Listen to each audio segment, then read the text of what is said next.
ಶಾಂತಿ. ಮುರಳಿಯ ದಿನಾಂಕ 29/8. ಬಾಬೋರ ಮಹಾವಾಕ್ಯಗಳು. ಬಾಬಾ ತಿಳಿಸ್ಕೊಡ್ತಾ ಇದ್ದಾರೆ, ಮಧುರ ಮಕ್ಕಳೇ, ತಾವಿಲ್ಲಿ ವಿದ್ಯೆಯನ್ನ ಓದಲು ಬಂದಿರುವಿರಿ. ತಾವು ಕಣ್ಣುಗಳನ್ನ ಮುಚ್ಚುವ ಅವಶ್ಯಕತೆ ಇಲ್ಲ. ಕಣ್ಣುಗಳನ್ನ ಮುಚ್ಚಿ ವಿದ್ಯೆಯನ್ನ ಓದುವುದಿಲ್ಲ. ಪ್ರಶ್ನೆ: ಭಕ್ತಿ ಮಾರ್ಗದಲ್ಲಿ ಭಕ್ತರಲ್ಲಿ ಯಾವ ಹವ್ಯಾಸ ಇರತ್ತೆ, ಅದೀಗ ನೀವು ಮಕ್ಕಳಲ್ಲಿ ಇರಬಾರದು. ಬಾಬಾ ತಿಳಿಸ್ತಾರೆ, ಭಕ್ತಿಯಲ್ಲಿ ಯಾವುದೇ ದೇವತೆಗಳ ಮುಂದೆ ಹೋದರೂ ಏನಾದ್ರೂ ಬೇಡ್ತಾರೆ. ಅವರಲ್ಲಿ ಬೇಡುವ ಹವ್ಯಾಸ ಇರತ್ತೆ. ಲಕ್ಷ್ಮಿಯ ಮುಂದೆ ಹೋಗಿ ಹಣವನ್ನ ಕೇಳ್ತಾರೆ, ಆದ್ರೆ ಏನೂ ಸಿಗೋದಿಲ್ಲ. ಈಗ ನೀವು ಮಕ್ಕಳಲ್ಲಿ ಈ ಹವ್ಯಾಸ ಇಲ್ಲ. ನೀವಂತೂ ತಂದೆಯ ಆಸ್ತಿಗೆ ಅಧಿಕಾರಿ ಆಗಿದ್ದೀರಿ. ನೀವು ಸತ್ಯ ವಿಚಿತ್ರ ತಂದೆಯನ್ನ ನೋಡ್ತೀರಿ. ಇದರಲ್ಲಿಯೂ ನಿಮ್ಮ ಸತ್ಯ ಸಂಪಾದನೆ ಇದೆ. ಓಂ ಶಾಂತಿ. ಆತ್ಮಿಕ ತಂದೆ ಆತ್ಮಿಕ ಮಕ್ಕಳಿಗೆ ತಿಳಿಸ್ತಾರೆ, ಇದು ಪಾಠಶಾಲೆಯಾಗಿದೆ. ಆದ್ರೆ ಇಲ್ಲಿ ಯಾವ ಚಿತ್ರ ಅರ್ಥಾತ್ ದೇಹದಾರಿಗಳನ್ನ ನೋಡಬಾರದು. ಇಲ್ಲಿ ನೋಡ್ತಾ ಇದ್ರಿ, ಬುದ್ಧಿ ಯಾರಿಗೆ ಚಿತ್ರ ಇಲ್ಲವೋ ಅವರ ಕಡೆ ಹೋಗಬೇಕು. ಶಾಲೆಯಲ್ಲಿ ಮಕ್ಕಳ ಗಮನ ಸದಾ ಶಿಕ್ಷಕನ ಕಡೆ ಇರತ್ತೆ, ಏಕೆಂದ್ರೆ ಅವರು ಓದಿಸ್ತಾರೆ. ಆದ್ದರಿಂದ ಅವಶ್ಯವಾಗಿ ಅವರು ಅದನ್ನೇ ಕೇಳಬೇಕು ಮತ್ತು ಪ್ರತ್ಯುತ್ತರವನ್ನ ನೀಡಬೇಕು. ಶಿಕ್ಷಕರು ಪ್ರಶ್ನೆ ಕೇಳಿದಾಗ ನಾನು ಹೇಳ್ತೇನೆ, ಸನ್ನೆ ಮಾಡ್ತಾರೆ ಅಲ್ವಾ. ಇಲ್ಲಿ ಇದು ವಿಚಿತ್ರ ಶಾಲೆಯಾಗಿದೆ, ಏಕೆಂದ್ರೆ ವಿಚಿತ್ರ ವಿದ್ಯೆ ಆಗಿದೆ. ಇವರಿಗೆ ಯಾವ ಚಿತ್ರ ಇಲ್ಲ ಅಂದಾಗ ವಿದ್ಯೆಯಲ್ಲಿ ಕಣ್ಣು ಮುಚ್ಚಿ ಕುಳಿತುಕೊಳ್ಬಾರ್ದಲ್ವಾ. ಶಾಲೆಯಲ್ಲಿ ಶಿಕ್ಷಕರ ಮುಂದೆ ಕಣ್ಮುಚ್ಚಿ ಕುಳಿತುಕೊಳ್ತಾರೇನು? ಭಕ್ತಿ ಮಾರ್ಗದಲ್ಲಿ ಸಿಕ್ಕಿ ಹಾಕಿಕೊಂಡಿದ್ದಾರೆ. ಕಣ್ಣು ಮುಚ್ಚಿ ಮಾಲೆಯನ್ನ ಜಪಿಸೋದು ಇತ್ಯಾದಿ. ಸಾಧು ಸಂತರು ಕೂಡ ಕಣ್ಣು ಮುಚ್ಚಿ ಕುಳಿತುಕೊಳ್ತಾರೆ. ಮನಸ್ಸು ಇಲ್ಲಿ ಚಲಾಯಮಾನವಾಗಬಾರದು. ಅವರು ಸ್ತ್ರೀಯರನ್ನ ನೋಡೋದಿಲ್ಲ. ಆದ್ರೆ ಇತ್ತೀಚೆಗೆ ಕಾಲವು ತಮೋ ಪ್ರಧಾನ ಆಗಿದೆ. ತಂದೆ ನೀವು ಮಕ್ಕಳಿಗೆ ತಿಳಿಸ್ತಾರೆ, ಮಕ್ಕಳೇ, ನೀವು ಇಲ್ಲಿ ಶರೀರವನ್ನ ನೋಡಿದ್ರು ಬುದ್ಧಿ ಆ ವಿಚಿತ್ರ ತಂದೆಯನ್ನ ನೆನಪು ಮಾಡ್ತಾ ಇರಬೇಕು. ಹೀಗೆ ಶರೀರವನ್ನ ನೋಡ್ತಾ ಇದ್ರು ವಿಚಿತ್ರವನ್ನ ನೆನಪು ಮಾಡುವಂತ ಸಾಧು ಸಂತರು ಯಾರೂ ಇಲ್ಲ. ನಿಮಗೆ ಗೊತ್ತಿದೆ, ತಂದೆ ಈ ರಥದಲ್ಲಿ ಇದ್ದು ನಮಗೆ ಓದಿಸ್ತಾರೆ, ಮಾತನಾಡ್ತಾರೆ. ಎಲ್ಲವನ್ನ ಆತ್ಮವೇ ಮಾಡ್ತದೆ. ಶರೀರ ಏನೂ ಮಾಡೋದಿಲ್ಲ. ಆತ್ಮವೇ ಕೇಳತ್ತೆ. ಆತ್ಮಿಕ ಜ್ಞಾನ ಮತ್ತು ಶರೀರದ ಜ್ಞಾನವನ್ನ ಆತ್ಮವೇ ಕೇಳತ್ತೆ. ಆತ್ಮಿಕ ಜ್ಞಾನ ಹಾಗೂ ಶಾರೀರಿಕ ಜ್ಞಾನವನ್ನ ಆತ್ಮವೇ ಕೇಳತ್ತೆ ಮತ್ತು ಹೇಳತ್ತೆ. ಆತ್ಮವು ದೈಹಿಕ ಶಿಕ್ಷಕನಾಗ್ತಾನೆ. ಶರೀರದ ಮೂಲಕ ಶಾರೀರಿಕ ವಿದ್ಯೆಯನ್ನ ಓದಿಸ್ತಾರೆ ಮತ್ತು ಆತ್ಮವು ಓದತ್ತೆ. ಒಳ್ಳೆಯ ಮತ್ತು ಕೆಟ್ಟ ಸಂಸ್ಕಾರವನ್ನ ಆತ್ಮವೇ ಧಾರಣೆ ಮಾಡಿಕೊಳ್ಳತ್ತೆ. ಶರೀರವಂತೂ ಬೂದಿಯಾಗತ್ತೆ. ಇದು ಕೂಡ ಯಾವುದೇ ಮನುಷ್ಯರಿಗೆ ಗೊತ್ತಿಲ್ಲ. ನಾನು ಇಂತಹವನಾಗಿದ್ದೇನೆ, ನಾನು ಪ್ರಧಾನ ಮಂತ್ರಿಯಾಗಿದ್ದೇನೆ ಎಂದು ಅವರಿಗೆ ದೇಹಾಭಿಮಾನ ಇರತ್ತೆ. ನಾನು ಆತ್ಮ ಈ ಪ್ರಧಾನ ಮಂತ್ರಿಯ ಶರೀರವನ್ನ ತೆಗೆದುಕೊಂಡಿದ್ದೇನೆ ಅಂತ ಹೇಳೋದಿಲ್ಲ. ಇದು ಕೂಡ ನಿಮಗೆ ಮಾತ್ರ ಗೊತ್ತಿದೆ. ಎಲ್ಲವನ್ನ ಆತ್ಮವೇ ಮಾಡತ್ತೆ. ಆತ್ಮವು ಅವಿನಾಶಿಯಾಗಿದೆ. ಶರೀರ ಏನೂ ಮಾಡಲು ಸಾಧ್ಯವಿಲ್ಲ. ಆತ್ಮವು ಶರೀರದಿಂದ ಹೊರಟು ಹೋದ್ರೆ ಇದು ಶವವಾಗಿ ಬಿಡತ್ತೆ. ಆತ್ಮವನ್ನ ಸ್ಥೂಲ ಕಣ್ಣುಗಳಿಂದ ನೋಡೋದಿಕ್ಕೆ ಸಾಧ್ಯ ಇಲ್ಲ. ಅದು ಸೂಕ್ಷ್ಮವಾಗಿದೆ ಅಲ್ವಾ. ತಂದೆ ತಿಳಿಸ್ತಾರೆ, ಬುದ್ಧಿಯಿಂದ ನೆನಪು ಮಾಡಿ, ನಮಗೆ ಇವರ ಮೂಲಕ ಶಿವ ತಂದೆ ಓದಿಸ್ತಾರೆ ಎಂದು ನಿಮಗೆ ಬುದ್ಧಿಯಲ್ಲಿ ಇದೆ. ಇವು ಸೂಕ್ಷ್ಮ ತಿಳಿದುಕೊಳ್ಳುವಂತಹ ಮಾತುಗಳಾಗಿದೆ. ಕೆಲವರು ಚೆನ್ನಾಗಿ ತಿಳಿದುಕೊಳ್ಳುತ್ತಾರೆ, ಕೆಲವರು ಸ್ವಲ್ಪವೂ ತಿಳಿದುಕೊಳ್ಳೋದೇ ಇಲ್ಲ. ಇರೋದ್ ಒಂದೇ ಮಾತು, ಅಲಫ್ ಅಂದರೆ ಭಗವಂತ ತಂದೆ. ಭಗವಂತ ಈಶ್ವರ ಅಂತ ಹೇಳೋದ್ರಿಂದ ತಂದೆಯ ಸಂಬಂಧ ಬರೋದಿಲ್ಲ. ಬಾಬಾ ಹೇಳ್ತಾರೆ, ಈ ಸಮಯದಲ್ಲಿ ಎಲ್ಲರೂ ಕಲ್ಲು ಬುದ್ಧಿಯವರಾಗಿದ್ದಾರೆ, ಏಕೆಂದರೆ ರಚಯಿತ ತಂದೆ ಮತ್ತು ರಚನೆಯ ಆದಿ ಮಧ್ಯ ಅಂತ್ಯವನ್ನ ತಿಳಿದುಕೊಂಡಿಲ್ಲ. ವಿಶ್ವದ ಇತಿಹಾಸ ಭೂಗೋಳ ಪುನರಾವರ್ತನೆ ಆಗತ್ತೆ. ಈಗ ಸಂಗಮಯುಗ ಆಗಿದೆ. ಇದು ಯಾರಿಗೂ ಗೊತ್ತಿಲ್ಲ. ಮೊದಲು ನಮಗೂ ಸಹ ಗೊತ್ತಿರಲಿಲ್ಲ ಅಂತ ನಿಮಗೆ ತಿಳಿದಿದೆ. ತಂದೆ ಈಗ ನಿಮ್ಮನ್ನ ಇಲ್ಲಿ ಜ್ಞಾನದಿಂದ ಶೃಂಗಾರ ಮಾಡ್ತಾರೆ. ಮತ್ತೆ ಇಲ್ಲಿಂದ ಹೊರಗೆ ಹೋದ್ರೆ ಮಾಯ ಧೂಳಿನಲ್ಲಿ ಹೊರಳಾಡಿ ಜ್ಞಾನ ಶೃಂಗಾರ ಕೆಟ್ಟು ಹೋಗತ್ತೆ. ತಂದೆ ಶೃಂಗಾರ ಮಾಡ್ತಾರೆ, ಆದ್ರೆ ತಮ್ಮ ಪುರುಷಾರ್ಥವನ್ನ ಮಾಡಬೇಕು. ಕೆಲವು ಮಕ್ಕಳು ಕಾಡು ಪ್ರಾಣಿಗಳಂತೆ ಮಾತನಾಡ್ತಾರೆ, ಶೃಂಗಾರವೇ ಆಗಿಲ್ಲ ಎನ್ನುವಂತೆ ಎಲ್ಲವನ್ನ ಮರೆತು ಬಿಡ್ತಾರೆ. ಕೊನೆಯಲ್ಲಿ ಕುಳಿತಿರುವ ವಿದ್ಯಾರ್ಥಿಗಳಿಗೆ ವಿದ್ಯೆಯಲ್ಲಿ ಅಷ್ಟು ಮನಸ್ಸು ಇರೋದಿಲ್ಲ. ಕಾರ್ಖಾನೆ ಇತ್ಯಾದಿಗಳಲ್ಲಿ ಕೆಲಸ ಮಾಡಿ ಸಾಹುಕಾರರಾಗ್ತಾರೆ, ಏನನ್ನೂ ಓದಿರೋದಿಲ್ಲ. ಇದು ಶ್ರೇಷ್ಠ ವಿದ್ಯೆ ಆಗಿದೆ. ವಿದ್ಯೆಯಿಂದಲೇ ಭವಿಷ್ಯ ಪದವಿ ಸಿಗೋದಿಕ್ಕೆ ಸಾಧ್ಯ ಇಲ್ಲ. ಇಲ್ಲಿ ನೀವು ಕಾರ್ಖಾನೆಯಲ್ಲಿ ಕೆಲಸ ಮಾಡಿ ಸಾಹುಕಾರರಾಗಬೇಕಾಗಿಲ್ಲ. ಎಲ್ಲವೂ ಸಮಾಪ್ತಿಯಾಗಲಿದೆ. ಕೇವಲ ಅವಿನಾಶಿ ಸಂಪಾದನೆ ಮಾತ್ರ ಜೊತೆಯಲ್ಲಿ ಬರ್ತದೆ. ನಿಮಗೆ ಗೊತ್ತಿದೆ, ಮನುಷ್ಯರು ಸಾಯುವಾಗ ಬರಿಗೈಯಲ್ಲಿ ಹೋಗುತ್ತಾರೆ. ಜೊತೆಯಲ್ಲಿ ಏನನ್ನೂ ತೆಗೆದುಕೊಂಡು ಹೋಗೋದಿಲ್ಲ. ನೀವು ತುಂಬಿದ ಕೈಗಳಿಂದ ಹೋಗ್ತೀರಿ. ನಿಮ್ಮ ಈ ಸತ್ಯ ಸಂಪಾದನೆ 21 ಜನ್ಮಗಳಿಗೆ ಆಗತ್ತೆ. ಬೇಹದ್ದಿನ ತಂದೆಯೇ ಸತ್ಯ ಸಂಪಾದನೆಯನ್ನ ಮಾಡಿಸ್ತಾರೆ. ನೀವು ಮಕ್ಕಳು ಈ ಚಿತ್ರವನ್ನ ನೋಡ್ತೀರಿ, ಆದ್ರೆ ವಿಚಿತ್ರ ತಂದೆಯನ್ನ ನೆನಪು ಮಾಡ್ತೀರಿ. ಏಕೆಂದ್ರೆ ನೀವು ಆತ್ಮಗಳಾಗಿದ್ದೀರಿ. ಆದ್ರಿಂದ ಆತ್ಮವು ತನ್ನ ತಂದೆಯನ್ನ ನೋಡತ್ತೆ, ಅವರಿಂದಲೇ ಓದ್ತಾರೆ. ಆತ್ಮವನ್ನ ಮತ್ತು ಪರಮಾತ್ಮನನ್ನ ಸ್ಥೂಲವಾಗಿ ನೋಡೋದಿಕ್ಕೆ ಆಗೋದಿಲ್ಲ, ಆದ್ರೆ ಬುದ್ಧಿಯಿಂದ ಅರ್ಥಕೊಂಡಿದ್ದೀರಿ. ನಾನು ಆತ್ಮ ಅವಿನಾಶಿ ಆಗಿದ್ದೇನೆ, ಈ ಶರೀರ ವಿನಾಶಿಯಾಗಿದೆ. ಈ ತಂದೆ ಕೂಡ ಸಮ್ಮುಖದಲ್ಲಿ ನೀವು ಮಕ್ಕಳನ್ನ ನೋಡ್ತಾರೆ, ಆದರೆ ಆತ್ಮಗಳಿಗೆ ತಿಳಿಸ್ತೇನೆ ಎಂದು ಬುದ್ಧಿಯಲ್ಲಿ ಇದೆ. ಈಗ ತಂದೆ ನಿಮಗೆ ಏನೇನು ತಿಳಿಸ್ಕೊಡ್ತಾರೆ ಅದು ಸತ್ಯವೇ ಸತ್ಯವಾಗಿದೆ. ಇದರಲ್ಲಿ ಅಸತ್ಯದ ಅಂಶವೂ ಇಲ್ಲ. ನೀವು ಸತ್ಯಖಂಡದ ಮಾಲೀಕರಾಗ್ತೀರಿ. ಇದು ಅಸತ್ಯಖಂಡ ಆಗಿದೆ. ಅಸತ್ಯಖಂಡ ಕಲಿಯುಗ ಆಗಿದೆ. ಸತ್ಯಖಂಡ ಸತ್ಯಯುಗವಾಗಿದೆ. ರಾತ್ರಿ ಹಗಲಿನ ಅಂತರ ಇದೆ. ಸತ್ಯಯುಗದಲ್ಲಿ ದುಃಖದ ಮಾತೇ ಇರೋದಿಲ್ಲ. ಹೆಸರೇ ಆಗಿದೆ ಸುಖಧಾಮ. ಬೇಹದ್ದಿನ ತಂದೆಯು ಸುಖಧಾಮದ ಮಾಲೀಕರನ್ನಾಗಿ ಮಾಡ್ತಾರೆ. ಅವರಿಗೆ ಯಾವ ಚಿತ್ರವಿಲ್ಲ. ಬೇರೆ ಎಲ್ಲರಿಗೂ ಚಿತ್ರ ಇದೆ. ಅವರ ಆತ್ಮಕ್ಕೆ ಹೆಸರು ಇದೆ. ಅವರ ಹೆಸರೇ ಆಗಿದೆ ಶಿವ. ಬೇರೆಯವರಿಗೆ ಆತ್ಮವೆಂದೇ ಹೇಳ್ತಾರೆ, ಬಾಕಿ ಶರೀರಕ್ಕೆ ಹೆಸರಿರತ್ತೆ. ಶಿವಲಿಂಗವು ನಿರಾಕಾರವಾಗಿದೆ. ಜ್ಞಾನ ಸಾಗರ, ಶಾಂತಿಯ ಸಾಗರ, ಇದು ಶಿವನ ಮಹಿಮೆಯಾಗಿದೆ. ಅವರು ತಂದೆಯೂ ಆಗಿದ್ದಾರೆ.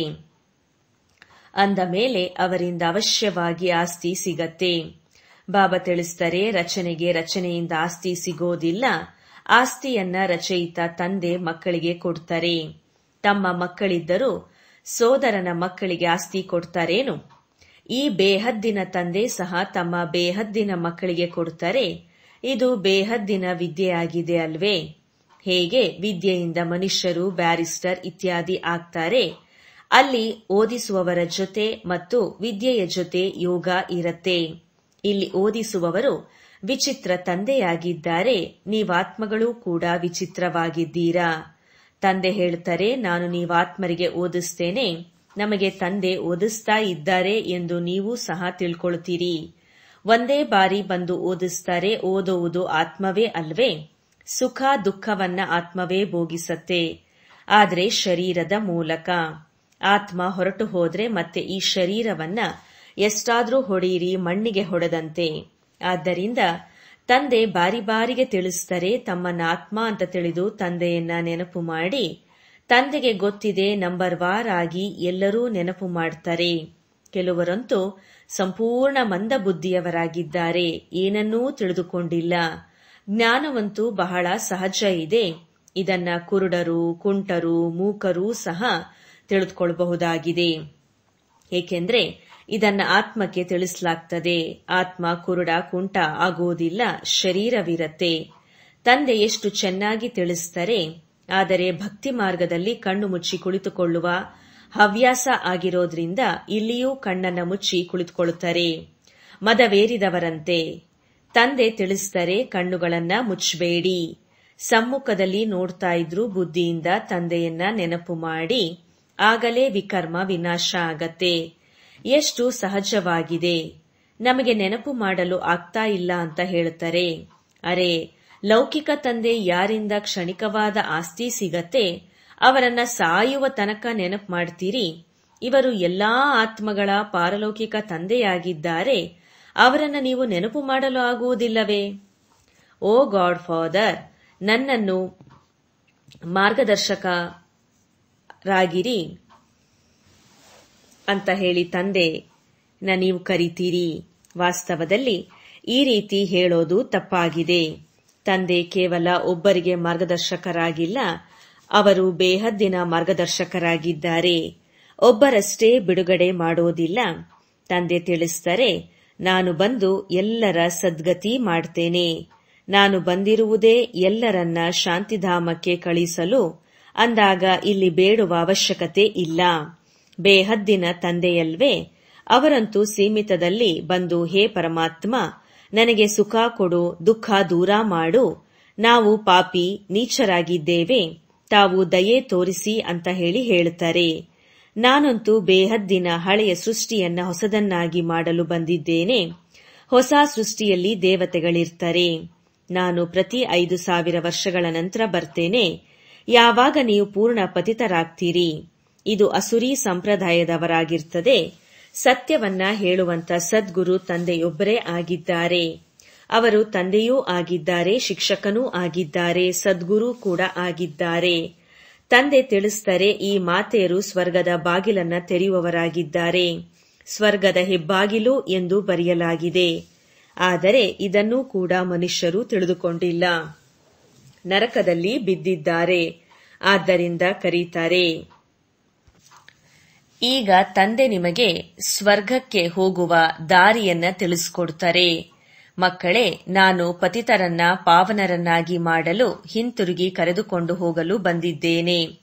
ಈಗ ನಿಮ್ಮನ್ನು ಆತ್ಮ ಎಂದು ತಿಳಿದು ತಂದೆಯನ್ನ ನೆನಪು ಮಾಡಿರಿ. ಆಗ ನಿಮ್ಮ ಪಾಪಗಳು ಪರಿಹಾರವಾಗತ್ತೆ. ಎಲ್ಲರಿಗೂ ಒಂದೇ ಮಾತನ್ನ ತಿಳಿಸ್ರಿ. ತಂದೆ ಹೇಳುತ್ತಾರೆ, ಮಾಯಾಜೀತ್ ಜಗತ್ ಜೀತರೂ ಆಗಿರಿ. ನಾನು ನಿಮ್ಮೆಲ್ಲರಿಗೂ ಜಗತ್ತಿನ ಮಾಲೀಕರಾಗುವ ಮಾರ್ಗವನ್ನ ತಿಳಿಸ್ತೇನೆ. ದೀಪಾವಳಿಯಂದು ಲಕ್ಷ್ಮಿಯ ಪೂಜೆ ಮಾಡ್ತಾರೆ. ಅವರಿಂದ ಧನವನ್ನ ಬೇಡ್ತಾರೆ. ಒಳ್ಳೆಯ ಆರೋಗ್ಯವನ್ನು ಮತ್ತು ದೀರ್ಘಾಯುಷ್ಯನ್ನು ಕೊಡು ಎಂದು ಕೇಳುತ್ತಾರೆ. ನೀವು ತಂದೆಯಿಂದ ಆಸ್ತಿಯನ್ನ ಪಡಿತೀರಿ. ಆಯುಷ್ಯ ಎಷ್ಟು ದೀರ್ಘವಾಗತ್ತೆ. ಈಗ ಆರೋಗ್ಯ, ಐಶ್ವರ್ಯ, ಸಂತೋಷ ಎಲ್ಲವನ್ನ ಕೊಡುತ್ತಾರೆ. ಅವರಂತೂ ಲಕ್ಷ್ಮಿಯಿಂದ ಕ್ಷಣಿಕವಾದದ್ದನ್ನ ಕೇಳ್ತಾರೆ. ಅವು ಸಿಗತ್ತೆ ಅಲ್ವೇ? ಇದಂತೂ ಅಭ್ಯಾಸವಾಗ್ಬಿಟ್ಟಿದೆ. ದೇವತೆಗಳ ಮುಂದೆ ಭಿಕ್ಷೆಯನ್ನ ಬೇಡುತ್ತಾರೆ. ನೀವು ತಂದೆಯಿಂದ ಏನನ್ನೂ ಬೇಡುವ ಅವಶ್ಯಕತೆ ಇರೋದಿಲ್ಲ. ನಿಮಗೆ ತಂದೆ ತಿಳಿಸ್ತಾರೆ, ಮಕ್ಕಳೇ, ನೀವು ನನ್ನೊಬ್ಬನನ್ನೇ ನೆನಪು ಮಾಡೋದ್ರಿಂದ ಮಾಲೀಕರಾಗ್ತೀರಿ. ಇದರಲ್ಲಿ ಬೇಡುವ ಅವಶ್ಯಕತೆ ಇಲ್ಲ. ಯಾವಾಗ ನಿಮಗೆ ತಂದೆಯಿಂದ ಸ್ವರ್ಗದ ಆಸ್ತಿ ಸಿಗತ್ತೆ ಅಂದಾಗ ನೀವು ಇವರ ಪೂಜೆ ಮಾಡ್ತೀರಾ. ನಾವೇ ಈ ರೀತಿ ಆಗ್ತೇವೆ ಎಂದು ಗೊತ್ತಿದೆ ಅಂದಮೇಲೆ ಈ ಪಂಚತತ್ವಗಳ ಪ್ರಜೆಯನ್ನೇನು ಮಾಡ್ತೀರಿ? ನಿಮಗೆ ವಿಶ್ವದ ರಾಜ್ಯ ಭಾಗ್ಯವೂ ಸಿಗತ್ತೆ. ಆದ್ರಿಂದ ಇದನ್ನೇನು ಮಾಡ್ತೀರಿ? ಈಗ ನೀವು ಯಾವುದೇ ಮಂದಿರಗಳಿಗೆ ಹೋಗೋದಿಲ್ಲ. ಇವೆಲ್ಲವೂ ಭಕ್ತಿ ಮಾರ್ಗದ ಸಾಮಗ್ರಿಗಳಾಗಿದೆ. ಜ್ಞಾನದಲ್ಲಿ ಒಂದೇ ಶಬ್ದ ಇದೆ, ನನ್ನೊಬ್ಬನನ್ನೇ ನೆನಪು ಮಾಡಿ. ನೆನಪಿನಿಂದ ಮಾತ್ರ ಪಾಪಗಳು ಪರಿಹಾರ ಆಗತ್ತೆ. ಸತೋ ಪ್ರಧಾನರಾಗ್ತೀರಿ. ನೀವೇ ಸರ್ವಗುಣ ಸಂಪನ್ನರಾದ್ರಿ. ಈಗ ಪುನಃ ಆಗ್ಬೇಕಾಗಿದೆ. ಮನುಷ್ಯರು ಇದನ್ನೂ ಕೂಡ ತಿಳ್ಕೊಂಡೇ ಇಲ್ಲ. ಕಲ್ಲು ಬುದ್ಧಿಯವರೊಂದಿಗೆ ತಂದೆ ಎಷ್ಟು ತಲೆ ಕೆಡಿಸ್ಕೊಳ್ಬೇಕಾಗ್ತದೆ. ಈ ಮಾತುಗಳನ್ನ ತಂದೆ ವಿನಃ ಬೇರೆ ಯಾವ ಸಾಧು ಸಂತರು ತಿಳಿಸ್ಕೊಡೋದಿಕ್ಕೆ ಸಾಧ್ಯ ಇಲ್ಲ. ಇವರು ಈಶ್ವರನೇನು? ಇವರು ಬಹಳ ಜನ್ಮಗಳ ಅಂತ್ಯದಲ್ಲಿ ಇದ್ದಾರೆ. ಯಾರು ಪೂರ್ಣ 84 ಜನ್ಮಗಳನ್ನ ತೆಗೆದುಕೊಂಡಿದ್ದಾರೆ, ಹಳ್ಳಿಯ ಬಾಲಕರಾಗಿದ್ರು. ಅವರಲ್ಲಿಯೇ ನಾನು ಪ್ರವೇಶ ಮಾಡ್ತೇನೆ. ನಂತರ ಅವರು ಶ್ಯಾಮ ಸುಂದರ ಆಗ್ತಾರೆ. ಇವರಂತೂ ಪೂರ್ಣ ಹಳ್ಳಿಯ ಬಾಲಕರಾಗಿದ್ರು. ಯಾವಾಗ ಸಾಧಾರಣರಾದ್ರೋ ಆಗ ತಂದೆ ಪ್ರವೇಶ ಮಾಡಿದ್ರು. ಏಕೆಂದ್ರೆ ಸೇವೆಯಾಗಬೇಕಾಗಿತ್ತು. ಇವರಿಗೆ ತಿನ್ನಿಸುವವರು ಯಾರು ಅಂದ ಮೇಲೆ ಅವಶ್ಯವಾಗಿ ಸಾಧಾರಣರೇ ಬೇಕಲ್ವಾ? ಇವೆಲ್ಲವೂ ತಿಳಿದುಕೊಳ್ಳುವ ಮಾತಾಗಿದೆ. ತಂದೆಯೇ ತಿಳಿಸ್ತಾರೆ, ನಾನು ಇವರ ಬಹಳ ಜನ್ಮಗಳ ಅಂತಿಮದಲ್ಲಿ ಪ್ರವೇಶ ಮಾಡ್ತೇನೆ. ಇವರೇ ಎಲ್ಲರಿಗಿಂತ ಪತಿತರಾಗಿದ್ದಾರೆ. ಪುನಃ ಇವರೇ ಪಾವನರು ಆಗ್ತಾರೆ. 84 ಜನ್ಮಗಳು ಇವರೇ ತೆಗೆದುಕೊಂಡಿದ್ದಾರೆ. ತತತ್ವಂ ಒಬ್ಬರ ಮಾತಲ್ಲ, ಅನೇಕರಿದ್ದಾರೆ. ಸೂರ್ಯವಂಶಿ ನಂಬರ್ವಾರ್ ಪುರುಷಾರ್ಥದ ಅನುಸಾರ ಸೂರ್ಯವಂಶಿ ಚಂದ್ರವಂಶಿಯವರೇ ಆಗುತ್ತಾರೆ, ಬರುತ್ತಾರೆ. ಉಳಿದವರು ಇಲ್ಲಿ ನಿಲ್ಲಲು ಸಾಧ್ಯವಿಲ್ಲ. ತಡವಾಗಿ ಬರುವವರು ಜ್ಞಾನವನ್ನೂ ಕೂಡ ಸ್ವಲ್ಪವೇ ಕೇಳುತ್ತಾರೆ, ಪುನಃ ತಡವಾಗಿಯೇ ಬರ್ತಾರೆ. ಒಳ್ಳೆಯದು. ಮಧುರಾತಿ ಮಧುರ ಅಗಲಿ ಹೋಗಿ ಮರಳಿ ಸಿಕ್ಕಿರುವಂತಹ ಮಕ್ಕಳ ಪ್ರತಿ ಮಾತಾಪಿತಾ ಬಾಪ್ ದಾದಾರವರ ನೆನಪು, ಪ್ರೀತಿ ಹಾಗೂ ನಮಸ್ತೆ. ಆತ್ಮಿಕ ಮಕ್ಕಳಿಗೆ ಆತ್ಮಿಕ ತಂದೆಯ ನೆನಪು, ಪ್ರೀತಿ ಹಾಗೂ ನಮಸ್ತೆ ನಮಸ್ತೆ ನಮಸ್ತೆ. ಧಾರಣೆಗೋಸ್ಕರ ಮುಖ್ಯ ಸಾರದಲ್ಲಿ ತಂದೆಯು ಮಾಡುವ ಜ್ಞಾನ ಶೃಂಗಾರವನ್ನ ಸ್ಥಿರವಾಗಿಟ್ಟುಕೊಳ್ಳುವ ಪುರುಷಾರ್ಥ ಮಾಡಬೇಕು. ಮಾಯೆಯ ಧೂಳಿನಲ್ಲಿ ಜ್ಞಾನದ ಶೃಂಗಾರವನ್ನ ಕೆಡಿಸಿಕೊಳ್ಳಬಾರದು. ವಿದ್ಯೆಯನ್ನ ಬಹಳ ಚೆನ್ನಾಗಿ ಓದಿ ಅವಿನಾಶಿ ಸಂಪಾದನೆಯನ್ನ ಜಮಾ ಮಾಡಿಕೊಳ್ಬೇಕು. ಈ ಚಿತ್ರ ಅರ್ಥಾತ್ ದೇಹದಾರಿಯನ್ನ ನೋಡ್ತಾ ಇದ್ರೂ ಬುದ್ಧಿಯಿಂದ ವಿಚಿತ್ರ ತಂದೆಯನ್ನ ನೆನಪು ಮಾಡಬೇಕು. ಕಣ್ಣು ಮುಚ್ಚಿ ಕುಳಿತುಕೊಳ್ಳುವ ಅಭ್ಯಾಸ ಇಟ್ಕೊಳ್ಬಾರದು. ಪಾರಲೌಕಿಕ ತಂದೆಯಿಂದ ಏನನ್ನೂ ಬೇಡಬಾರದು. ವರದಾನ: ಸಮಯದ ಮಹತ್ವಿಕೆಯನ್ನ ತಿಳಿದು ಫಾಸ್ಟ್ ಸೋ ಫಸ್ಟ್ ನಲ್ಲಿ ಬರುವಂತಹ ತೀವ್ರ ಗತಿಯ ಪುರುಷಾರ್ಥಿ ಆಗಿರಿ. ಸಮಯದ ಮಹತ್ವಿಕೆಯನ್ನ ತಿಳಿದು ಫಾಸ್ಟ್ ಸೋ ಫಸ್ಟ್ ನಲ್ಲಿ ಬರುವಂತಹ ತೀವ್ರ ಗತಿಯ ಪುರುಷಾರ್ಥಿಗಳು ಆಗಿರಿ. ಅವ್ಯಕ್ತ ಪಾತ್ರದಲ್ಲಿ ಬಂದಿರುವಂತಹ ಆತ್ಮಗಳಿಗೆ last so fast, fast so first ನಲ್ಲಿ ಬರುವಂತಹ ವರದಾನ ಪ್ರಾಪ್ತಿಯಾಗಿದೆ. ಆದ್ದರಿಂದ ಸಮಯದ ಮಹತ್ವಿಕೆಯನ್ನ ಅರಿತು ಸಿಕ್ಕಿರುವಂತಹ ವರದಾನವನ್ನ ಸ್ವರೂಪದಲ್ಲಿ ತನ್ನಿರಿ. ಈ ಅವ್ಯಕ್ತ ಪಾಲನೆ ಸಹಜವಾಗಿಯೇ ಶಕ್ತಿಶಾಲಿಗಳನ್ನಾಗಿ ಮಾಡತ್ತೆ. ಆದ್ದರಿಂದ ಎಷ್ಟು ಮುಂದೆ ಹೋಗಲು ಇಚ್ಛಿಸ್ತೀರಿ ಅಷ್ಟು ಮುಂದುವರಿಬಹುದು.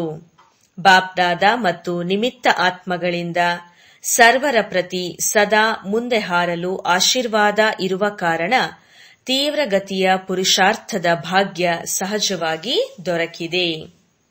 ಸ್ಲೋಗನ್: ನಿರಾಕಾರ್ ಸೋ ಸಾಕಾರ್. ಈ ಮಹಾ ಮಂತ್ರದ ಸ್ಮೃತಿಯಿಂದ ನಿರಂತರ ಯೋಗಿಗಳು ಆಗಿರಿ. ನಿರಾಕಾರ್ ಸೋ ಸಾಕಾರ್. ಈ ಮಹಾ ಮಂತ್ರದ ಸ್ಮೃತಿಯಿಂದ ನಿರಂತರ ಯೋಗಿಗಳು ಆಗಿರಿ. ಒಳ್ಳೆಯದು. ಓಂ ಶಾಂತಿ.